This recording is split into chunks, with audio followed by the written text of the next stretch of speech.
Au Kenya, la compagnie aérienne Kenya Airways veut réduire sa flotte de 45 à 35 appareils. Objectif, faire face à la crise financière à laquelle elle est confrontée. La dette de la compagnie pourrait atteindre les 830 millions de dollars. Afin de faire face à cette situation, la compagnie s'apprête à céder ses appareils les plus anciens, mais aussi plusieurs actifs fonciers. Nous avons pris certaines décisions. Il s'agit tout d'abord de réduire la capacité de nos avions et la vente des actifs. Nous avons également besoin de refinancer notre entreprise de la dépendance à court et à moyen terme, ce qui va nous permettre, avec notre conseiller financier, de travailler sur le financement à long terme de l'entreprise. Le transporteur aérien Kenya Airways peine à remplir sa flotte de nouveaux Boeing 787. D'ailleurs, le taux de remplissage des avions est passé de 69 à 64% durant le premier semestre de l'année 2014.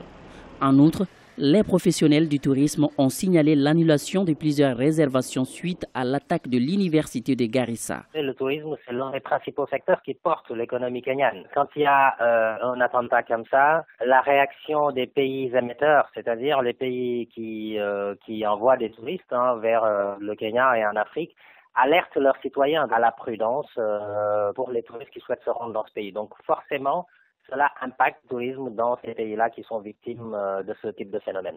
La compagnie aérienne Kenya Airways est aussi confrontée à d'autres problèmes. Selon son directeur général, Kenya Airways n'a pas pu bénéficier de la chute des cours du pétrole en raison de sa politique de couverture du prix des carburants.